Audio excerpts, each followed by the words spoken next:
কেশবনগর রাজ্যে অর্জুন নামের একজন শিকারী থাকত।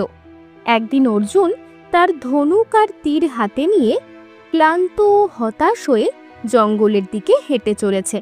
ঠিক তখনই তার প্রতিবেশী গঙ্গারাম তার কাছে এগিয়ে আসে। আরে অর্জুন, তোমার মুখে এত হতাশা কেন? কি আর বলবো গঙ্গারাম, গত দুদিন ধরে জঙ্গলে শিকারের জন্য ঘুরছি, একটাও শিকার পেলাম না। চিন্তা করো না অর্জুন, তুমি মনের জোর হারিও না। তুমি একজন শিকারী, আর শিকারীর মুখে হতাশা মানায় না। আমার বিশ্বাস তুমি আজ শিকার ঠিক পাবে। পেলে তো ভালোই হয় গঙ্গারাম, আপনি তো জানেনই একজন শিকারী কত কম আয় করে, আর তার ওপর সে যদি দুদিন শিকার না পায় তাহলে তার কি অবস্থা হয়। এই কথা বলে অর্জুন জঙ্গলের ভিতরে হাঁটতে থাকে। অর্জুন সন্ধ্যা পর্যন্ত জঙ্গলে শিকারীর খোঁজে ঘুরে বেড়ালো, কিন্তু কোনো শিকার খুঁজে পেল না। হে ভগবান, আজও কোনো শিকার পেলাম না, এখন আমি কি করব? হঠাৎ অর্জুন কিছু পড়ার শব্দ শুনতে পায়। সে ঘুরে দেখল মাটিতে একটি মৃত পাখি। ওহো, মনে হচ্ছে আমার আগেই কোনো বন্য প্রাণী একে শিকার করেছে। সম্ভবত আজ আমাকে খালি পেটেই বাড়ি ফিরতে হবে। হতাশ হয়ে অর্জুন বাড়ির দিকে হাঁটতে শুরু করে। জঙ্গলের পথে অর্জুন হাঁটতে হাঁটতে গাছের ডালে একটি পায়রাকে বসে থাকতে দেখে। কি করব? একে তীর মারতে তো মন চাইছে না, কিন্তু কিন্তু অন্য কোনো উপায়ও তো নেই। এক কাজ করি, এর ওপর তীর চালিয়েই দিই। হ্যাঁ, বাজারে কিছু না কিছু দাম তো পেয়েই যাব। হ্যাঁ। অর্জুন দক্ষতার সাথে একটি তীর ছুঁড়ে পায়রাটিকে আহত করে। পায়রাটি মাটিতে পড়ে যায়। অর্জুন তার কাছে দৌড়ে যায়।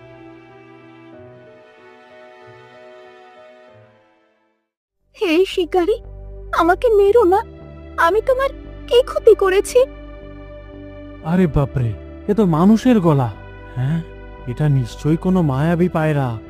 বাহ বাহ, এর তো বাজারে বেশ ভালো দাম পাওয়া যাবে। আর আর যদি কোনো রাজাকে উপহার দিই, তাহলে হয়তো তিনি এই কথা বলা পায়রার বিনিময়ে আমাকে অনেক অনেক ধনরত্ন দিয়ে ধনী করে দেবেন।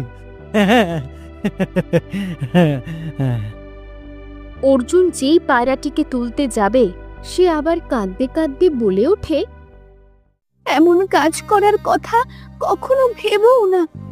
তুমি আমার ডানায় যে তীর মেরেছ, তাতে আমার খুব যন্ত্রণা হচ্ছে। ওহে পায়রা, তুমি যদি ভেবে থাকো যে তোমার কান্নায় আমার মন গলে যাবে, তবে সেটা তোমার ভুল ধারণা। আমি একজন শিকারী, আর তোমাকে বিক্রি করাটা আমার মজবুরি। আরে ভাই, এটা হলো আমার পাপী পেটের ব্যাপার। যদি তুমি আমাকে বিক্রি করো, তাহলে বড়জোর কিছু মুদ্রা পাবে, কিন্তু যদি আমাকে ছেড়ে দাও আর আমার চিকিৎসা করো, তাহলে আমি তোমার ভাগ্য বদলে দেব। হ্যাঁ, তুমি আমার ভাগ্য কিভাবে বদলাবে? আমার উপর বিশ্বাস রাখো। যদি আমি তোমার ভাগ্য বদলে না দিতে পারি, তাহলে তুমি আমাকে রাজার কাছে উপহার দিও বা বাজারে বিক্রি করে দিও। আচ্ছা, ঠিক আছে। এরপর অর্জুন পায়রাটিকে তুলে বাড়িতে নিয়ে যায়। অর্জুন দিনরাত জড়িবুটি দিয়ে পায়রার আহত ডানা ঠিক করে তোলার চেষ্টা করে। কয়েকদিন পর পায়রাটি সুস্থ হয়ে ওঠে। আরে বাহ পায়রা, দেখো তো, তুমি এখন একদম ঠিক হয়ে গেছো। চলো, তুমি বাড়িতে আরাম করো, আমি বরং জঙ্গলে শিকার ধরতে যাই। ঠিক আছে? না শিকারী, আজ থেকে তুমি আর শিকার করতে যাবে না। কিন্তু পায়রা, আমি যদি শিকার না করি, তাহলে ঘরে টাকা আসবে কোথা থেকে? আর টাকা না এলে আমি খাবো কি? আরে বাবা, এটা পাপী পেটের ব্যাপার, বুঝলে ভাই? তুমি কি ভুলে গেছো যে আমি তোমাকে বলেছিলাম আমি তোমার ভাগ্য বদলে দেব? হ্যাঁ হ্যাঁ হ্যাঁ, আমার বেশ মনে আছে। বলো বলো বলো, তুমি কিভাবে আমার ভাগ্য বদলাবে? বলো দেখি, বলো। সবার প্রথমে এক কাজ করো, তুমি বাজার থেকে পশম নিয়ে এসো। এটা আবার কি আজে বাজে কথা? পশম দিয়ে আমার ভাগ্য কিভাবে বদলাবে? যা বলেছি তাই করো, নিজের মাথা বেশি খাটিও না। বিরক্ত হলেও অর্জুন কথা মতো বাজারে গিয়ে পশম কিনে আনে। বাড়িতে ফিরে অর্জুন পায়রাকে পশম দেখায়। যাও, এখন পশমটা রেখে দাও আর ঘুমিয়ে পড়ো। এটা কেমন কথা হলো? তুমি বললে পশম আনতে, আমি নিয়ে এলাম, আর তুমি এখন আমাকে বলছো ঘুমিয়ে পড়তে? যদি সত্যি চাও তোমার ভাগ্য বদলে যাক, তাহলে আমি যা বলছি তাই করো। অর্জুনের কাছে কবুতরের কথা শোনা ছাড়া আর কোনো উপায় ছিল না। সে চুপচাপ শুয়ে পড়ে এবং খুব তাড়াতাড়ি গভীর ঘুমে তলিয়ে যায়।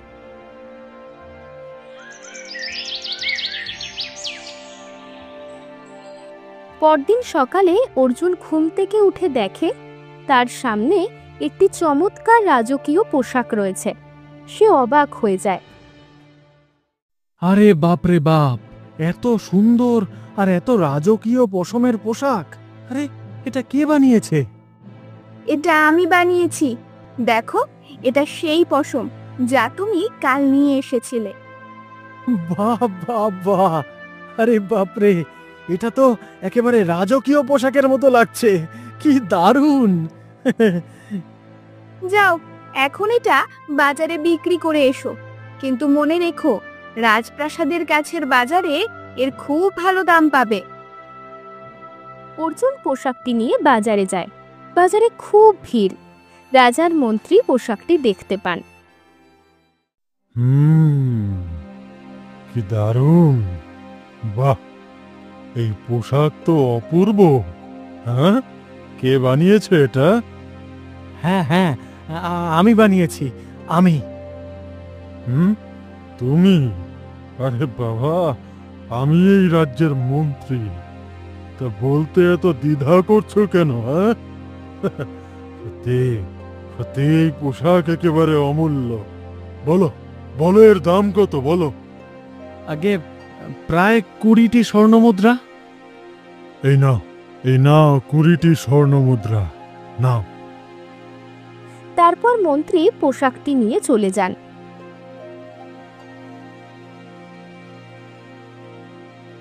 অর্জুন স্বর্ণমুদ্রা দেখে হতবাক হয়ে থাকে। আরে বাহ, কি অদ্ভুত ব্যাপার! সারাদিন জঙ্গলে ঘোরার পর কষ্টে শিষ্টে একটা মোটে শিকার পেতাম, আর এখন একটা পোশাক বিক্রি করে 20টি স্বর্ণমুদ্রা পেয়ে গেলাম। বাহ! কিন্তু কিন্তু বুঝতে পারছি না, পায়রাটা পশম দিয়ে এত সুন্দর পোশাক কিভাবে বানায়। হ্যাঁ হ্যাঁ, একটা কাজ করি, আরো পশম কিনে নিই, আর আজ রাতে আমি এর রহস্যটা জেনেই ছাড়বো। হ্যাঁ। এরপর অর্জুন আরো পশম কিনে বাড়ি ফেরে।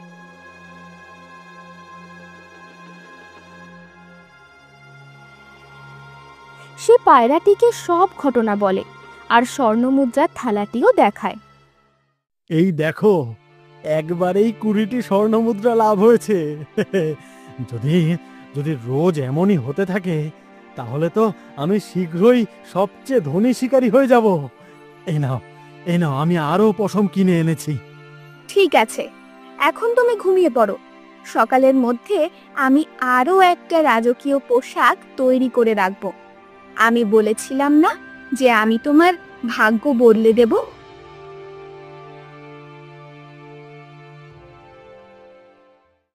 অর্জুন ঘুমোনোর ভান করে। মধ্যরাতের পর সে চুপচাপ চোখ খোলে আর এক অদ্ভুত দৃশ্য দেখে চমকে যায়। অর্জুন দেখে পায়রাটি নিজের সাথে কথা বলছে। মনে হচ্ছে শিকারী এখন গভীর ঘুমে। এটাই সুযোগ, আমি আমার আসল রূপে ফিরে আসি আর তাড়াতাড়ি কাপড়টা বুনে ফেলি। হঠাৎ করে পায়রাটির রূপ বদলাতে শুরু করে। নানা রঙের আলোর আভা থেকে এক সুন্দরী রাজকুমারীতে রূপান্তরিত হয়। আরে আরে, এ কি ব্যাপার?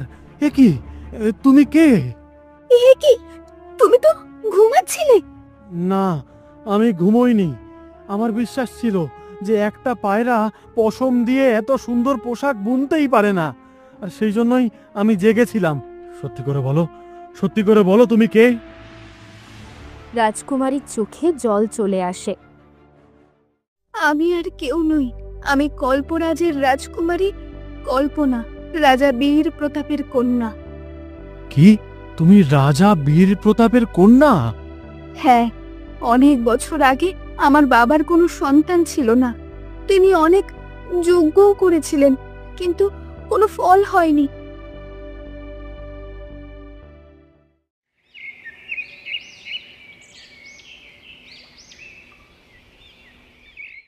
কিন্তু এ আপনি কি বলছেন মহারানী? না না না, আমি এমনটা কখনোই করতে পারবো না। সন্তান সুখ থেকে বঞ্চিত থাকলেও আমার পক্ষে দ্বিতীয় বিবাহ করা সম্ভব নয় মহারানী।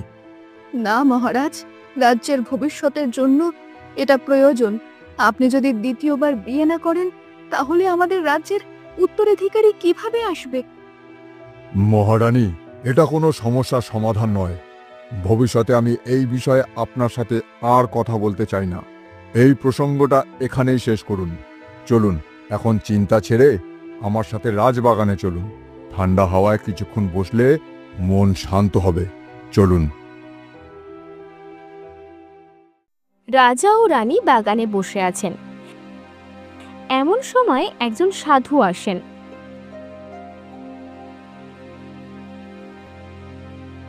আসুন সাধু মহারাজ, আপনাকে আমার প্রণাম গ্রহণ করুন। বলুন, আমি আপনার কি সেবা করতে পারি? রাজন, আমি দেশ বিদেশ ভ্রমণে বেরিয়েছিলাম। এই নগরে এসে তোমার বিশাল প্রাসাদ চোখে পড়ল। ভাবলাম এই রাজ্যের রাজার সাথে দেখা করে যাই, কিন্তু তোমার মুখের অসন্তুষ্টি দেখে স্পষ্ট বোঝা যাচ্ছে যে তুমি কোনো সমস্যায় আছো রাজন। রাজা সাধুকে তার দুঃখের কথা বলেন। রাজন, চিন্তা করো না, তোমার সন্তান অবশ্যই হবে। এটা তোমার ভাগ্যে লেখা আছে, কিন্তু এতে একটা সমস্যা আছে। সমস্যা? কেমন সমস্যা মহারাজ? দয়া করে আমাকে পরিষ্কার করে বলুন। শোনো, তোমার ভাগ্যে কন্যা সন্তান আছে, কিন্তু 15 বছর বয়স পর্যন্ত তার পা যেন কখনো মাটি স্পর্শ না করে।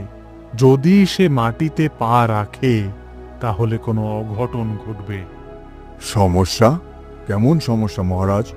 দয়া করে আমাকে পরিষ্কার করে বলুন। রাজন, সেটা আমি তোমাকে বলতে পারবো না। তোমাকে শুধু তোমার কন্যাকে 15 বছর পর্যন্ত মাটিতে পা রাখতে দেওয়া থেকে বিরত রাখতে হবে। ঠিক আছে মহারাজ, আমি আপনার কথা মনে রাখব। সাধু চলে যান। 1 বছর পর রানীর এক সুন্দর কন্যা সন্তান হয়। 15 বছর কেটে যায়। রাজকুমারীর 15 বছর বয়স হওয়ার আগের শেষ রাত। মহারানী, আজকের রাতটা কেটে গেলেই আমার কন্যা পুরো 15 বছরের হয়ে যাবে। আজকের রাতটা খুব সাবধানে কাটাতে হবে। হ্যাঁ মহারাজ, আজই শেষ রাত। এরপর রাজকুমারী মাটিতে পা রাখতে পারবে। মধ্যরাত পেরিয়ে গেলে রানী ঘুমিয়ে পড়েন। রাজকুমারী দুঃস্বপ্ন দেখে ঘুমের ঘোরে বিছানা থেকে মাটিতে পড়ে যায়। এ কি হলো? আমি তো মাটিতে পা রেখে ফেলেছি। মা, ও মা, মা দেখো, তাড়াতাড়ি ওঠো, আমি মাটিতে পা রেখে দিয়েছি। রানী জেগে উঠে আতঙ্কিত হন। ঘরটি উজ্জ্বল আলোয় ভরে যায় এবং একটি রাক্ষস আবির্ভূত হয়। সে রাজকুমারীকে অপহরণ করে উড়ে যায়।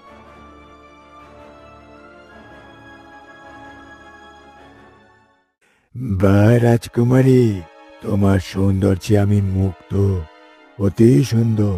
আরে, তোমাকে তো আমি খেতে এসেছিলাম, কিন্তু এখন আমি তোমাকে বিয়ে করতে চাই। না রাক্ষস, এটা হতে পারে না। আমি একজন মানুষ আর তুমি একজন দৈত্য। আমি তোমাকে কিভাবে বিয়ে করতে পারি? আমাকে যেতে দাও। না রাজকুমারী, যদি বাঁচতে চাও তাহলে তোমাকে আমায় বিয়ে করতেই হবে। শোনো, আমি এখন খাবার খুঁজতে বাইরে যাচ্ছি। তুমি যাতে পালাতে না পারো তাই আমি তোমাকে পায়রা বানিয়ে খাঁচায় বন্দি করে রাখছি। রাক্ষস তাকে পায়রা বানিয়ে চলে যায়। এরপর একদিন সুযোগ পেয়ে আমি সেখান থেকে পালিয়ে আসি, কিন্তু তার অভিশাপের কারণে আমাকে প্রতিদিন পাখির রূপ ধারণ করতে হয়। আমি শুধু মধ্যরাতের পরেই আমার আসল রূপে ফিরতে পারি, আর সকাল হতে না হতে আমাকে আবার পাখি হয়ে যেতে হয়। ও, কিন্তু তাহলে কি তুমি কখনোই এই অভিশাপ থেকে মুক্ত হতে পারবে না? এর উত্তর কেবল সেই সাধু মহারাজই দিতে পারবেন। ঠিক আছে, ঠিক আছে, তাহলে আমরা কাল সকালেই সেই সাধু মহারাজের কাছে যাব। কথা বলতে বলতে রাজকুমারী আবার পায়রায় রূপান্তরিত হয়। পরের দিন অর্জুন এবং পায়রা অনেক ঘন্টা কাটানোর পর অবশেষে পাহাড়ের ওপর একটি গাছের নিচে সাধুকে বসে থাকতে দেখে। আমাকে কিছু বলবার প্রয়োজন নেই। আমি আমার দিব্য দৃষ্টি দিয়ে দেখেছি তোমার সাথে কি হয়েছে বাছা। তুমি সেই রাক্ষসের অভিশাপের শেষ চাও, তাই না? হ্যাঁ সাধু মহারাজ, দয়া করুন, দয়া করে কোনোভাবে এই বেচারা পায়রাটিকে রাক্ষসের অভিশাপ থেকে মুক্ত করুন। ভয় পেও না, আমি তোমাকে উপায় বলছি। রাজকুমারী, তোমাকে তোমার আসল রূপে ফিরতে হলে ওই নদীতে স্নান করতে হবে। তবেই তুমি সেই অভিশাপ থেকে মুক্ত হতে পারবে। আজ অমাবস্যা, তোমাকে ঠিক রাত 12টায় ওই নদীতে স্নান করতে হবে। সাধুর থেকে বিদায় নিয়ে তারা নদীর দিকে রওনা দেয়। তারা রাত 12টায় পৌঁছয়। রাজকুমারী, ওই যে, ওই দেখো, ওই সেই নদী। তুমি যাও, তুমি তাড়াতাড়ি গিয়ে নদীতে স্নান করে নাও। আমি এখানেই তোমার জন্য অপেক্ষা করছি। যাও যাও। পায়রাটি নদীর দিকে এগিয়ে যায়। যেই সে জলে নামতে যাবে, রাক্ষস আবির্ভূত হয়ে তাকে ধরে ফেলে। না রাজকুমারী, না, এত তাড়া কিসের? আমি তোমাকে কখনো মুক্ত হতে দেব না। আরে এ কি? এ তো সেই রাক্ষস। আমাকে রাজকুমারীকে সাহায্য করতেই হবে। হ্যাঁ। অর্জুন রাক্ষসের দিকে দৌড়ে গিয়ে তীর ছোড়ে। তীরটি লাগতেই রাক্ষস পায়রাটিকে ফেলে দেয়। কে মারলো? কে মারলো আমাকে? তোর এত সাহস যে তুই রাজকুমারী কল্পনাকে আমার অভিশাপ থেকে মুক্ত করবে? ও যখন আমার কয়েদ থেকে পালিয়েছিল তখন থেকেই আমি পাগলের মতো ওকে খুঁজছিলাম। আমি একজন শিকারী। আমি জীবনে ভয়ঙ্কর থেকে ভয়ঙ্করতম পশুর মুখোমুখি হয়েছি। আমি জঙ্গলের সিংহকেও ভয় পাই না। আর তুই তো সামান্য রাক্ষস। আমি তোকে ভয় পাই না। আচ্ছা, তাই নাকি? তাহলে দাঁড়া, আগে আমি তোকেই মেরে খাই। রাক্ষস প্রচণ্ড শক্তিতে অর্জুনকে আক্রমণ করে মাটিতে ফেলে দেয়। কল্পনা, তাড়াতাড়ি তাড়াতাড়ি নদীতে গিয়ে ডুব দাও। পায়রাটি উড়ে গিয়ে পবিত্র জলে ডুব দেয়। স্নান করার সাথে সাথে সে তার আসল রূপে ফিরে আসে এবং রাক্ষসটি ধোঁয়ায় মিলিয়ে যায়। নদীর তীরে রাজকুমারী কল্পনা অর্জুনের কাছে ছুটে যায়। হ্যাঁ রাজকুমারী, আমি ঠিক আছি। শিকারী ভাই, তুমি এমনটা কেন করলে? আমার জন্য নিজের জীবনকে বিপদে ফেললে কেন? রাজকুমারী, আমি আমার জীবনে অনেক পাপ করেছি। কত পাখিকে মেরেছি, আহত করেছি, যার জন্য আমি আজ অনুতপ্ত। তাই আমি আজ ভাবলাম তোমাকে সাহায্য করে কিছুটা পুণ্য অর্জন করি। ঠিক আছে শিকারী ভাই, এখন তুমি আমার সাথে রাজপ্রাসাদে চলো। অর্জুন এবং রাজকুমারী কল্পনা রাজপ্রাসাদে পৌঁছয়। সেখানে আনন্দের পরিবেশ। এসো অর্জুন, এসো। আজ তুমি আমার কন্যার জীবন বাঁচিয়ে আমাদের উপর অনেক বড় উপকার করেছো। এই উপকার আমরা জীবনেও শোধ করতে পারবো না। মন্ত্রী, এই শিকারী অর্জুনকে সোনা রূপো হিরে জহরত ভর্তি একটি গরুর গাড়ি দেওয়া হোক এবং তাকে পূর্ণ সম্মানের সাথে বিদায় জানানো হোক। অনেক অনেক ধন্যবাদ মহারাজ, কিন্তু সত্যি বলতে আমার জন্য সবচেয়ে বড় পুরস্কার হলো রাজকুমারী কল্পনা তার অভিশাপ থেকে আজ মুক্ত হয়েছেন। এটাই আমার কাছে সবচেয়ে বড় পুরস্কার মহারাজ। অর্জুনকে অনেক ধন সম্পদ, হীরা ও জহরত দিয়ে সম্মানের সাথে বিদায় জানানো হয়।